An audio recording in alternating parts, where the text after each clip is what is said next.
All right, we will begin. So good afternoon, everybody. I would like to welcome you to our monthly webinar sponsored by RELO Andes and the United States Embassy. If you are a regular viewer of these webinars, welcome back. If this is your first time viewing a webinar, we warmly welcome you and hope you will find it another valuable resource to add to your teaching toolkit. Please use this webinar format as a way to ask questions, discuss common issues, or to share your own success stories. You can do this by posting your comments and questions in the text box on the screen.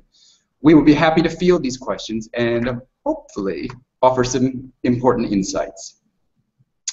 For today's webinar, we've chosen to discuss vocabulary. Oh, vocabulary.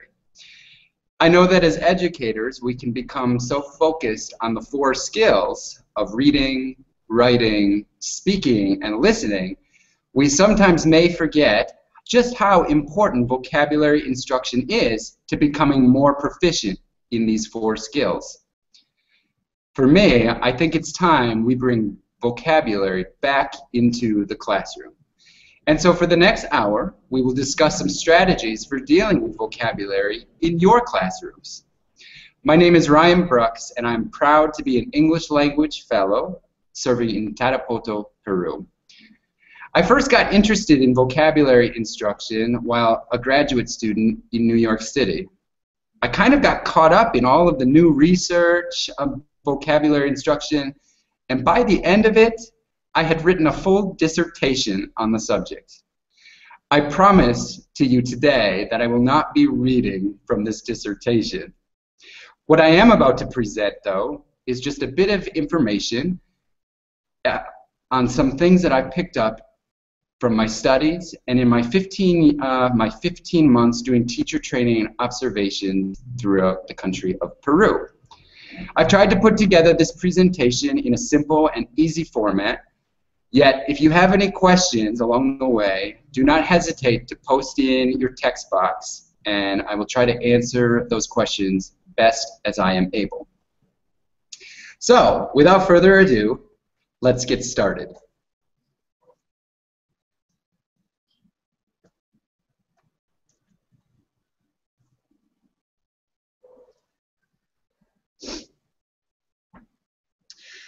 So to start us off, here are some guiding questions that we're going to try to answer today. Number 1, what the heck is vocabulary? Number 2, why should I as a teacher teach vocabulary? That seems pretty obvious, but we'll look into that a little further. How do I choose words to teach? Yes, there are thousands and thousands of words. Which ones do you choose? The 4th question we will answer, what are some effective vocabulary teaching strategies? We're going to take a look at some of those. And last, what are some activities, some supporting activities that support vocabulary learning?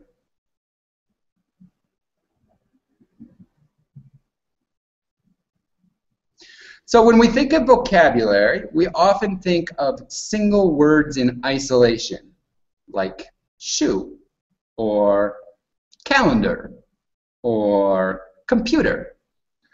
While these indeed are vocabulary important vocabulary items, we also have to recognize that when some words are put together, they can have a meaning on their own as well.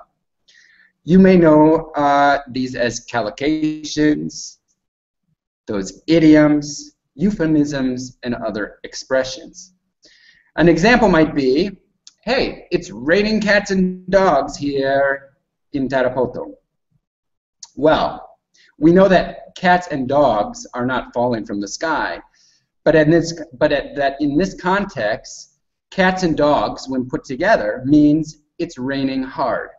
When teaching vocabulary, it is important to be aware that vocabulary are not just single word entities. Notice here some different types of vocabulary that students will encounter. As a teacher, it is good to recognize how vocabulary is used in different situations. For example, you're seeing academic words, with examples hence or moreover. You probably would not use these words in your daily conversations. However, you might use something informal or slang, such as, I'm feeling really beat. I need some Java. Now, if you know the meanings to beat and Java, you would know that it's saying, I'm feeling really tired. I need some coffee. Euphemisms, she passed away instead of saying she died. Euphemisms are more polite ways of saying some things that are maybe a little bit more harsh. You have phrasal verbs, of course, idioms. And of course, you've got your neutral vocabulary, which are used in daily conversations. As a teacher, it's good to recognize how vocabulary use is used in these different situations. The knowledge will help you determine what vocabulary students will need to be successful, not only in your class, but in their future studies. Effective vocabulary instruction will touch upon many of these types of vocabulary, and a lot of the EFL textbooks that you are currently using in your classes actually do a pretty good job of balancing both the formal and informal language. But be sure to help your students identify the kinds of vocabulary they are using and for what purpose. Now, I'm going to be honest with you. Teaching vocabulary can be a very difficult task, particularly when we as teachers are focused on doing so many other things in such a limited amount of time. But the research is there to back it up, that vocabulary development is indeed an attainable goal. Even with just 5 minutes of direct instruction in vocabulary or word-solving strategies, students can make tremendous gains. Very important here, vocabulary acquisition is seen as one of the best predictors of academic success. You can see that in the red puzzle piece on your slide. Indeed, students with a large vocabulary can understand new ideas and concepts more quickly. And thus, reading comprehension improves as one learns more words. And not only does reading comprehension improve, but so does listening comprehension and written and oral skills. Thus, it makes sense that we should be teaching our students vocabulary.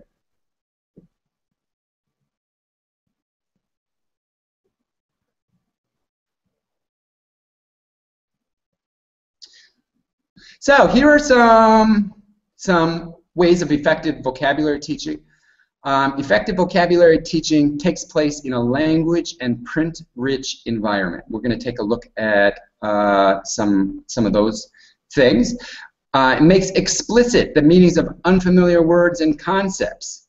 By explicit, and I put the definition there, it means that the teacher is stating clearly and in detail the meanings of unfamiliar words. Again, the teacher is making explicit independent word learning strategies and is nurturing and promoting a word consciousness culture. This means getting students interested in words and how they are used. Explicit and clear instruction, and if I can go back, especially for teachers of English as a second or foreign language, you will definitely want to model different strategies and provide the best support resources that students can reference.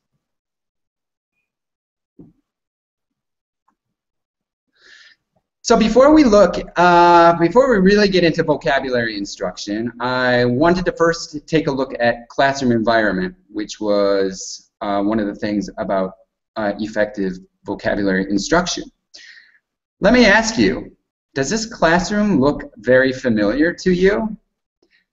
Notice the beautiful whiteboard, the desks, and the all-important fan on the wall. Beyond that, there's not much else. Does this classroom look conducive to vocabulary and or language learning? Well, I hope you're all shaking your heads no. Remember, vocabulary teaching takes place in a language and print-rich environment. Here are some ideas for you to consider to make your classrooms a more language-rich environment. One of the first things that you can do is to create a word of the day display. So let's take a word, for example, that you've been learning about. Post that word in a central area in the classroom where they can be easily viewed. You will be absolutely surprised at how many students will look at the wall in order to reference a word that they've been learning about or have already learned. Similar to this, you can create a thematic word wall. Now, if you can look closely here, I see words like click, desktop, technology, video. It looks like this class has been studying a unit on computers and technology. Notice the easy A to Z format and the words all thematically appropriate to the unit. So think about your next unit and the rich vocabulary that you will be using throughout the course of that unit. Slowly build up your word wall, which students can reference throughout the unit. Ah, yes, those devilish phrasal verbs. For phrasal verbs, why don't you create a chart similar to this concept web with the main verb taking center stage and the phrasal verbs extending from the center. Notice we use the base root word take for phrasal verbs such as take in, take over, take down. Be sure that you include definitions and set some context by putting them in a sentence. For lower level students just beginning to use phrasal verbs, perhaps a picture that helps students to better understand the meaning would also be appropriate. This is actually one of my favorite ideas, developed by one of my super duper friends, Robert. Robert, who I believe is viewing our webinar today, hi Robert, is one of our rock star teachers based in Lima, Peru. I had the chance to visit Robert within my first few days of coming to Peru and was totally impressed with his use of materials. Like many of you, Robert does not have his own classroom. He's got the white walls, a whiteboard, and probably a fan.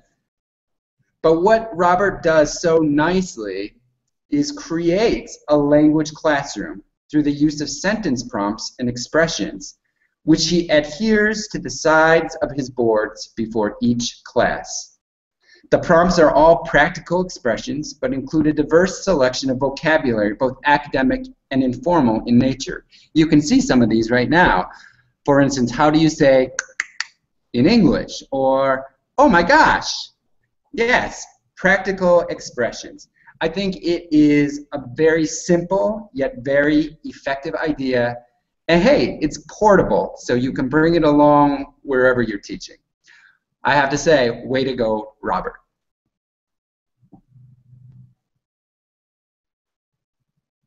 So, what words do I teach? There are thousands of words, as you know, in the English lexicon. But we have to figure out which words we're actually going to teach our students. Understanding this, there are 4 levels of word knowledge. This was identified by Dale and Rourke in 1986. Number 1, I see the word and I've never seen it before. Number 2, I've heard of the word, but I don't know what it means. Number 3, I recognize this word in context. It has something to do with, and 4 is I know it. As the teacher, you should try to figure out through various formal and informal assessments what words are giving students the most difficulty. Here is a simple chart that students could fill out. Here you could provide a simple chart that students could fill out that would give you, the teacher, an idea for what words are providing your students with the most difficulty. Definitely with our limited time, we want to choose words that have the largest impact on students' learning. But how do we go about this? I want to quickly share a couple of additional resources to help you choose these words. So, a lot of times you may have a book or a text sitting in front of you, but you don't really know what words students should know, which words are appearing most frequently. I'm sure many of you have seen these fun word splash diagrams, which you can see to the right. But did you know that you can actually create one for yourself, which will help you identify all those frequently used words? All you have to do, and the directions are at the bottom of your screen, just go to wordle.net/create and insert your text. You click submit, and within seconds you will have a word splash. The bigger the words, the more frequently used that word can be found in the text. For example, for this short paragraph about Lima, I can see the words area, city, largest, metropolitan. These words are used more frequently.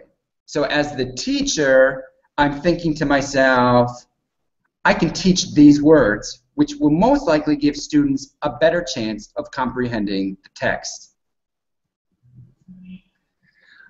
I also wanted to talk to you just a little bit about word tiers, which was an idea proposed by Beck and McEwen. And these are two rock star leading experts in the area of vocabulary learning research. They have identified that words can be fit into different tiers or levels. Think of tier as a level of word. Tier 1 words, for example, are your basic words that are very concrete. Usually they can be shown on a flashcard, and they are very specific. So examples here might include baby, jump, clock. Yes, these are words that you can easily visualize, correct? Now we have tier 2 words, and these are a little bit more abstract and academic in nature. These words are frequently seen in written language and used in the workplace and in everyday life. Such words would be consistent, expectation, and obvious. These are words that they are a little bit more abstract and a little bit more, maybe a little bit more difficult to explain, but they show up in a lot of texts. Tier 3 words are very subject-specific academic words, and they're mostly seen in academic texts. We usually do not use these words frequently in our daily social interactions. These words are often very science or math related. While indeed students will need instruction in all 3 tiers at one point or another, the research says that a rich vocabulary instruction curriculum focuses its attention on tier 2 words. So you can see where I've highlighted it in yellow. We want to be able to teach those words like consistent and expectation and obvious. They're a little bit more complex, but they show up in language across all different content areas. So think about the skills that you've been taught today to teach these words. I want to go on to the next slide because I would like you to try understanding tier 1, tier 2, and tier 3 words. So here is the article on Lima that I've written. I actually haven't written, Wikipedia has written it. So, remember, tier 1 words are the words that are very basic and very concrete. Tier 2 words are a little bit more abstract, and tier 3 words, definitely more academic. So, what I would like you to do is take 2 minutes and just read through this short little paragraph and try to identify your tier 1 and your tier 2 words. Mostly it's tier 1 and tier 2 as it's a general article. For example, if I'm reading the first sentence, Lima is the capital and the largest city of Peru. What words are tier 1? Well, if I look at it, I would be able to say probably capital and probably city. as these seem quite concrete in nature. A tier 2 word might be largest, as largest you will find in a variety of different texts. So go through. I'm going to be watching my text board. Just see what other words that you can find that might be tier 1 or tier 2. I'll give you a minute and a half to do this.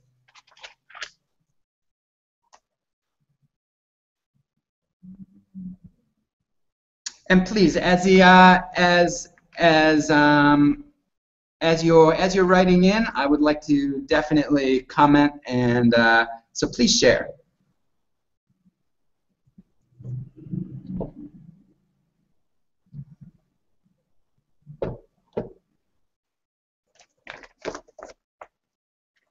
Okay, I'm seeing the word capital.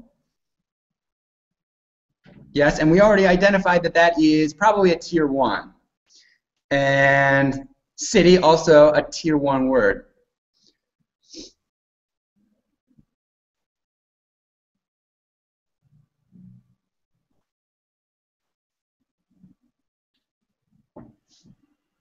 Again, this is it's kind of a difficult exercise, but the more that you kind of explore tier 1 and tier 2 words, the better you will be at kind of being able to extract and identify which words your students will need. Let me go on to the next slide. I know that maybe some of you are still extracting some words, but here are definitely some of the tier 1 and tier 2 words that I came up with as I was reading through it. So you can see capital, city, valley, river, country, even Americas. Those would be tier 1 words. Very easy words that you can probably point to on a flashcard, easy. Now the tier 2 words, which these are the words that you should probably be teaching, would be words like central and urban, population, populace. And a lot of these words we can use different strategies that we'll be looking at to break down the words into pieces, to use graphic organizers, and we're going to talk about that now. Hopefully identifying these different tier words will help you as you choose your vocabulary. So you've chosen your words. Now what do? Well, let's look at some specific strategies you can use to teach these words. On our next slide, one of the first things that you can teach your students is how to use cognates. The Spanish language borrows many words from English and vice versa. English borrows many words from Spanish. By knowing a few simple rules about cognates, students can quickly expand their vocabulary in English. This is particularly useful for Spanish students, as many Spanish and English words have the same Latin or Greek roots, and thus have the same meanings. There are literally hundreds of cognates available. Let's take a look at some of these cognates, actually. So we have tráfico, which would be traffic. Balcón, which is balcony. Oh, by the way, that picture on the left of the balcony, that is the balcony that inspired the balcony scene of Romeo and Juliet, and that is in Verona, Italy. There's your culture piece for the day. I also have mapa, and the equivalent would be map. So recognizing these words with just a few alterations in maybe spelling and pronunciation will greatly benefit students. On the next slide, however, I want to warn you against false cognates. While embarazada does look something like embarrassed, and sensible is spelled exactly like English's sensible, the meanings, as you know, are quite different. For a great list of English and Spanish cognates, I would urge you to check out the following page. It is at www.spanishcognates.org. And this is a great list of hundreds of English and Spanish cognates. Best of all, it is free, free, free, free, free.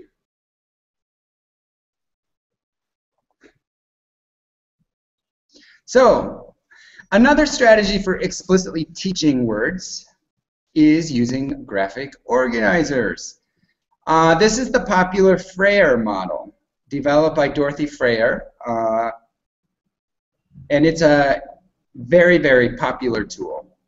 Let me quickly show you how it works. If we go to the next slide, the Freire model is really just an adaptation of the concept map.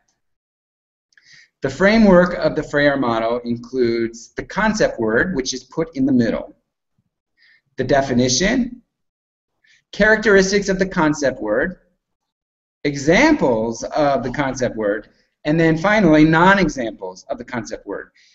It is important to include both the examples and the non-examples so students are able to identify what the concept word is and what it is not.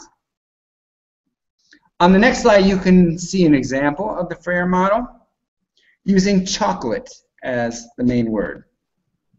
You can see that this student had the characteristics that it's dark brown in color, has health benefits. You can see examples of would be a Hershey Kiss or hot chocolate or fudge. But non-examples, what chocolate is not, it is not a blueberry, it is not a peppermint. And finally, you will have the student put into words their own definition for the word. So, for example, this student says, it is a substance used to flavor desserts and other foods that many people adore. For more visual learners, on the next slide, we have the verbal and visual word association graphic organizer. And this is very, very similar to the Freire model. For this model, the student writes the word and then creates a visual representation, either doing like a drawing or cutting from a magazine, and then creates a student definition. The student then does a personal association that links the word to something the student can remember, perhaps a personal experience. So if we take a look again, as an example, using chocolate, you can see the word is posted, chocolate. Here's your visual representation. Are you getting hungry yet? You have the personal characteristic. So I have loved chocolate for as long as I can remember, and it is something really delicious. And then finally you have your definition, a sweet substance, usually brown in color, produced from the cacao plant. So, on the next slide, what you can do with these graphic organizers is you can have your students start a vocabulary journal. These can be organized any way that you would like, alphabetically, by subject, by theme, however you would like to do it. The journal can always be retrieved for later use and be brought home so the students can reference it later. On the next slide, I realized that these graphic organizers, you do have a limited amount of time. So instead of making students do an organizer for each word, have each student become an expert on 2 to 5 words and create these graphic organizers and perhaps post these around the room. Have them create these cards with the definition, the part of speech, and illustration, something very simple, and make them responsible for teaching others. Of course, if you are pressed for time, on the next slide, a very quick way to help students understand a new word is just to ask 3 very quick questions. What is it? What is it like? And what are some examples? So if I were to say chocolate, what is it? Well, it's something sweet, teacher. What is it like? Teacher, it's like candy. What are some examples? Hot chocolate or the Sublime bars. Understand? So that's a very quick exercise just to see if your students are comprehending.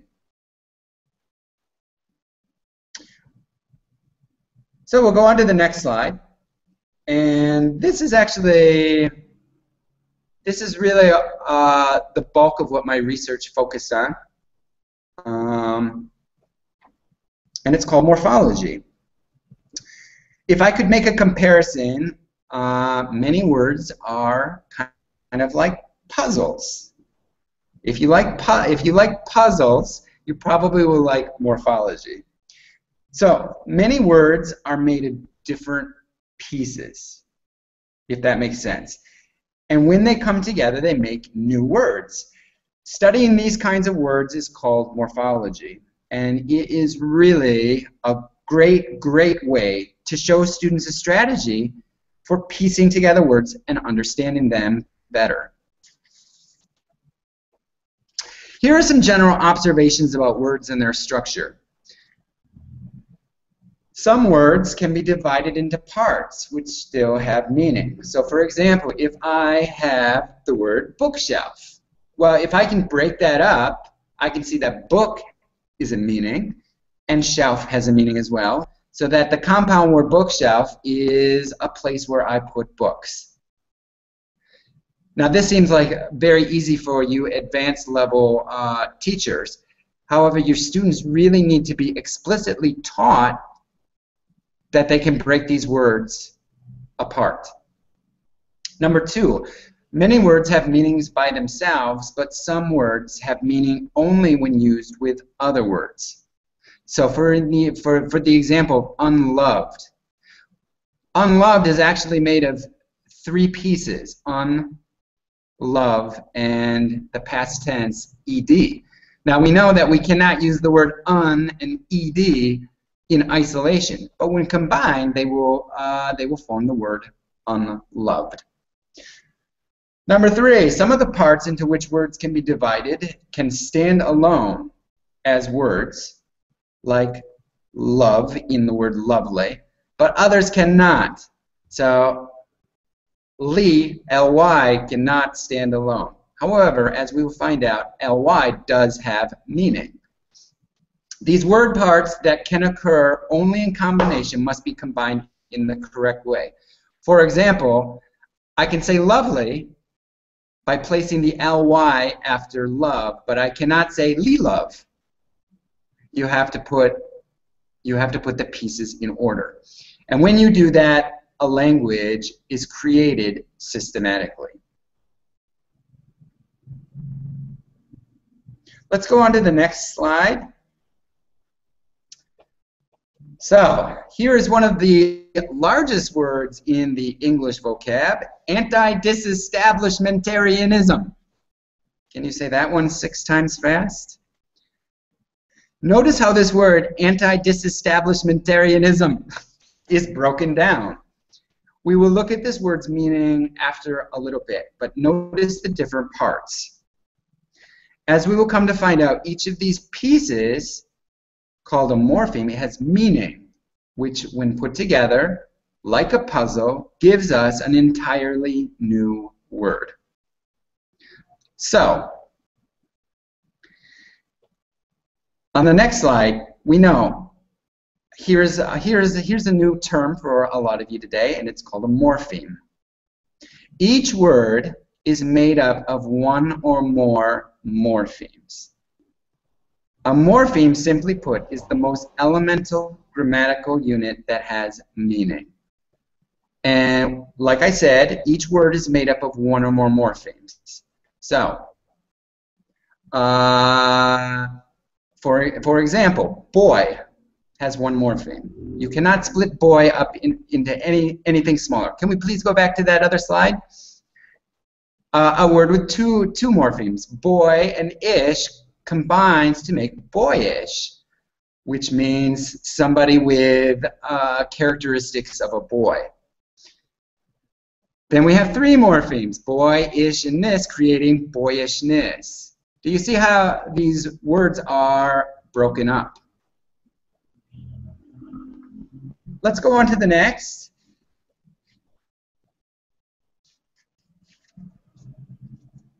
Now, don't get too overwhelmed here. I just wanted to kind of introduce this chart. Here we have a list of different types of morphemes. Basically, all you need to know is there are two types. There's free morphemes, and there's bound morphemes. Free morphemes are simply real words that can stand alone. So some examples will be dog, play. You have some prepositions, in, on, of, the, but. Those are used for grammatical purposes. Bound morphemes, on the other hand, they cannot stand alone. These are usually your prefixes and your suffixes, like un, dis, pre. We would never see these in isolation in a story, for example. They also include Latin and Greek roots, which we will talk about, which include audi, auto, and graph. Also, for the grammatical aspect of bound morphemes, you can see that you would add ed to form the past tense, an apostrophe s to indicate the possessive. Again, don't worry so much about this chart. It's mostly just a reference piece. If we could go on to the next slide, however, we'll take a look at how it works. So compound words, these are actually a study in morphemes. You see the word earache. So you have two morphemes, ear and ache. Now if you know that ache means pain, and you know that ears are those two things that you hear with, you will understand that earache means a pain in the ear. Easy enough, right? Let's go on to the next slide. So as I mentioned, there's prefixes and suffixes. And we're going to put these into practice in the next few slides. This is just another reference. But notice that we cannot use these in isolation.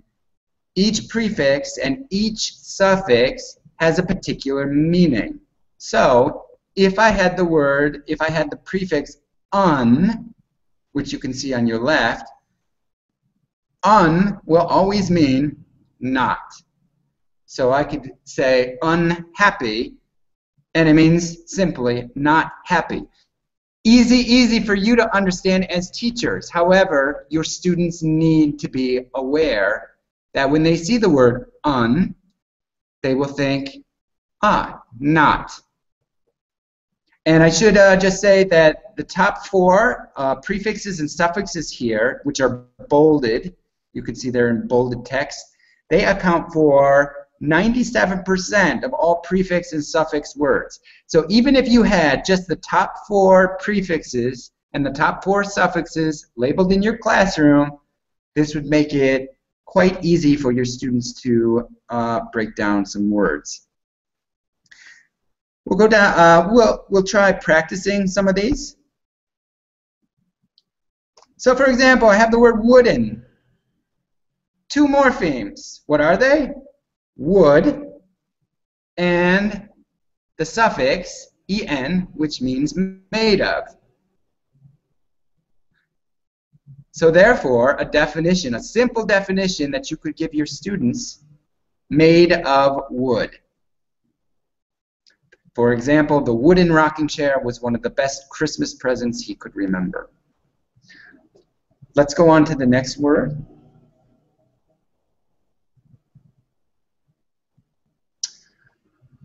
Here's the word reheated. It has three morphemes. Re, which means again. Heat, which means warmth. And ed, which indicates the past tense. So, if I know all the meanings of the three different morphemes, I can come up with a very, very simple definition to have heated again.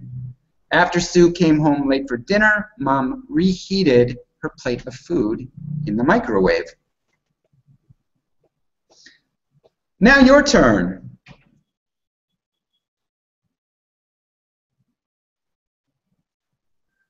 Well, I guess it's not your turn. We have the word unlikable. So again, we have three morphemes. We have un, like, and able.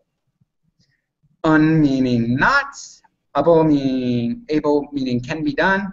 So we have a definition, not able to be liked, and oh, this looks like the bully from high school. His reputation for being a bully made him very unlikable.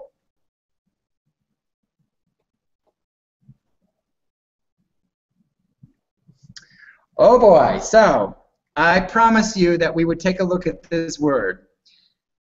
The challenge word is anti-disestablishmentarianism. We can go on to the next slide. So what we notice is that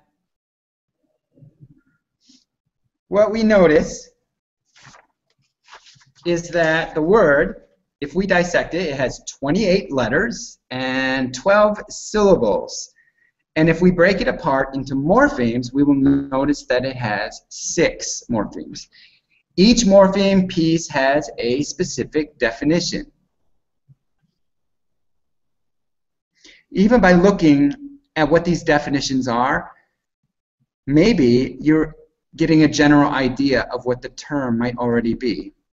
Perhaps it has something to do with not believing in something. But let's take it one step at a time. We'll go on to the next slide.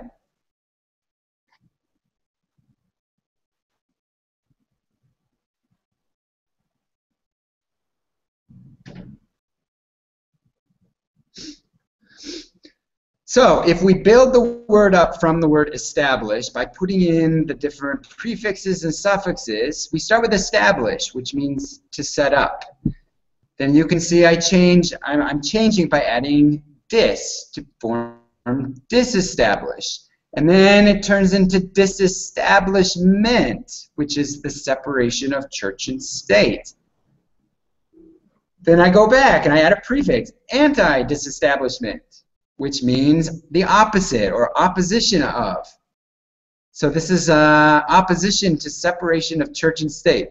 I hope you're still following. Then we have anti-disestablishmentarian, and this is one who is opposed to the separation of church and state. And then we add the suffix ism at the end, which is an ideology or a movement. And so we finally know that anti-disestablishmentarianism is the movement or ideology that opposes the separation of church and state. So this is somebody who believes that the church should make all of the rules. And this was a common idea of thought in England back around the 18th century. Not such a frequently used word, but I thought it would be a little fun to try and dissect it using what we know about morphology. So let's take a look at the next slide.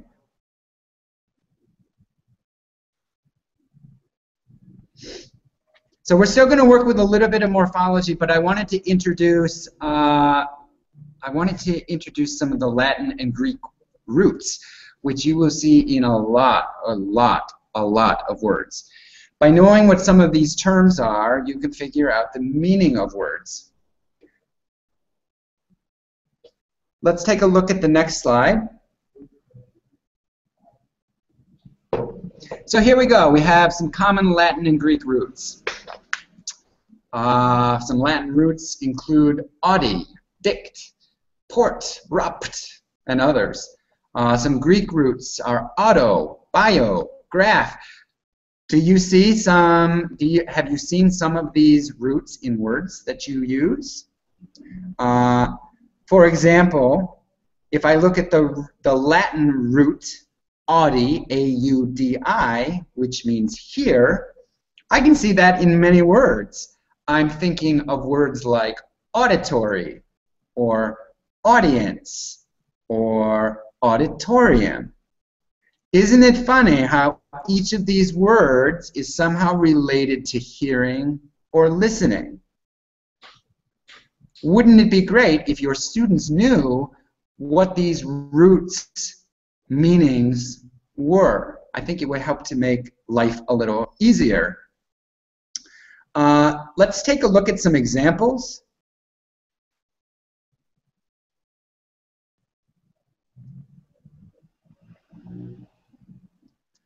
So, looking at what we're studying, morphology.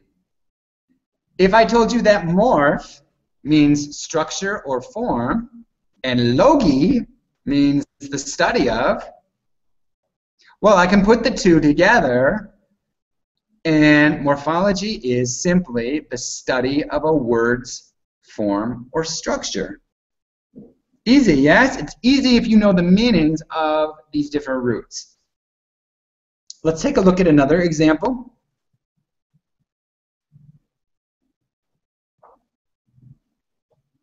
Here we have the word autobiography, and a lovely picture of Pele's autobiography, My Life and the Beautiful Game. You can see here that autobiography consists of 4 morphemes, many of which have Latin and Greek roots.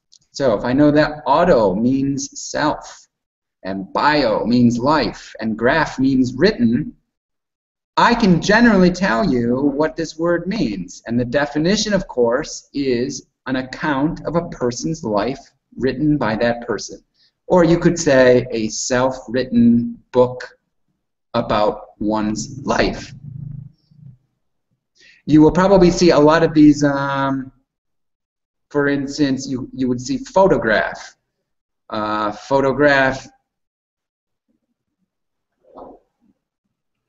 You could see automatic. You would see biodiversity. So you do definitely see these roots commonly throughout the English language. So now it's your turn finally, right? We have the word portable. You love this portable toilet, but what does portable mean? If you would, please type in a friendly definition for the term portable. First one to do it gets a sticker, a virtual sticker.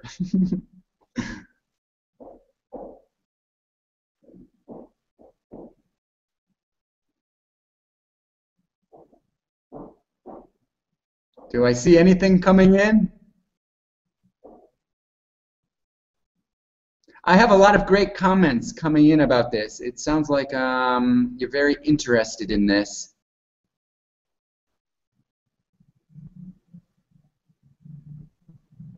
Well, we will go on to the next slide. I know that you've probably typed it in. We're just experiencing a slow connection right now. Let's go on.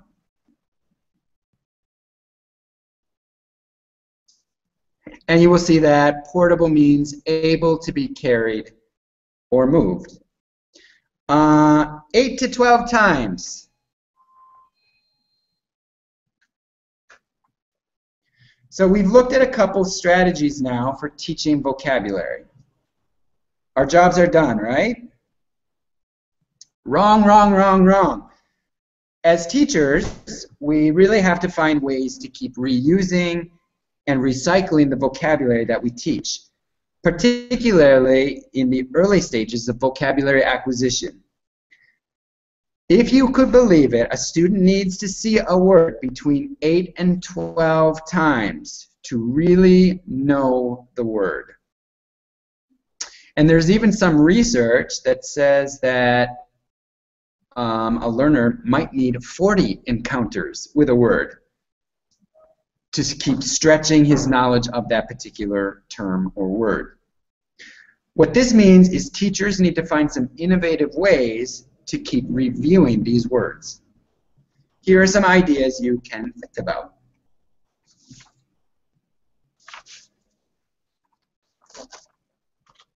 Oh, by the way, good job, Robert. Something that is easy to carry. Got it. One of the things that we have, project and activity-based learning. It's a great way to help showcase students' knowledge of vocabulary, and you'll find that students really appreciate the hands-on approach to learning. So, for example, in these pictures, we have, towards the left, we have beginning students from our Access program here in Tarapoto. They did their first unit in their textbook, which was on personal information. They used the vocabulary from this unit to create a gallery of pictures exhibited these pictures. I believe it was famous Peruvians and Americans, and created a museum display for others to view. In the bottom, we have another Access group from Tarapoto using the vocabulary from a unit on technology, and they use that to write their own newspaper editorials on their opinions on cyberbullying, which is an interesting topic in itself. But you can see that through these project-based learning activities, students really appreciate the hands-on approach, and they will naturally use the vocabulary that they are taught. Go on to the next slide where we can talk about a game.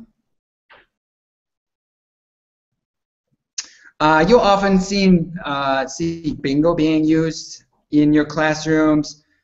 To make it more, so for the bingo game, the students would fill out the unit's vocabulary words on blank paper. You would give them a blank grid and have them fill it out. This would be practice with writing and spelling. And instead of saying the word, maybe the teacher could pantomime, show, draw, or give a verbal description. Notice that all of the words pertain to chocolate. I must be having an obsession today. For a more student-centered bingo game, have individual students describe the vocabulary word. So come up to the front, describe what is a cacao bean, and they would say, oh, well, it's a plant that's grown in the jungle, and da da da da da da da. But this will help them practice describing words, help them use synonyms to describe the words, etc. I would also encourage you to look into some other interesting activities. Use your creativity. On the next slide, what you'll see is a photo scavenger hunt. So here, what we did, and we did this at a camp, at an English language immersion camp, we held a photo scavenger hunt. We gave the students a list of nouns with adjectives, and we had them go out and take pictures. So you can see that all of these terms really are thematic in nature, all relate to the jungle or the environment. So you can see a white cloud, and students were able to figure out what they needed to take a picture of, and you see the beautiful Peruvian cloud up there in your right-hand corner. I thought this was just a really fun activity, and notice the rich amount of vocabulary that students are picking up, including nouns, adjectives, and even a little bit of work with articles. Definitely a fun activity. The last thing I want to talk to you, and this is what it really all comes down to, is reading. Even if it's just a picture book at first. Just a book with pictures. Find some books or some written print and get them into students' hands. The earlier, the better. Remember, the more reading that students do, the more exposure they will have to new vocabulary. And the more vocabulary they acquire, as we mentioned before, the better students will become academically. It really does come full circle, folks. So definitely get some reading materials into your students' hands. I cannot stress this enough. I want to conclude this presentation by providing a few resources that you might find useful. We will be posting this. We will be posting this on SlideShare as well as YouTube, so you can always come back and look at this. But you'll see that we have some graphic organizers, the ones that I were referencing earlier in the PowerPoint. Some information about cognates, information about suffixes, and Latin and Greek roots. So I definitely encourage you to take a look at this.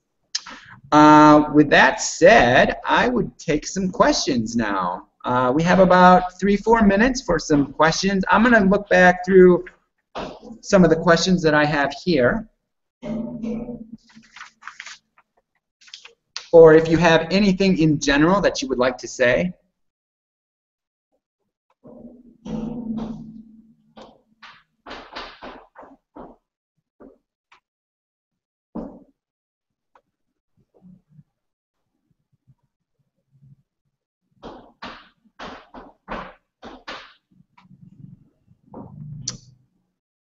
I want to see my beautiful face, so I will be coming back on now.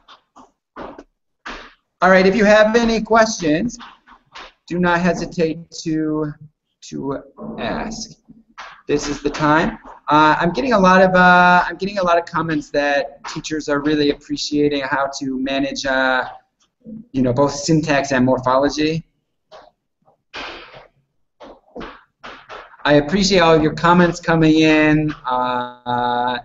A nice and funny presentation. Well, we always strive for being nice and funny.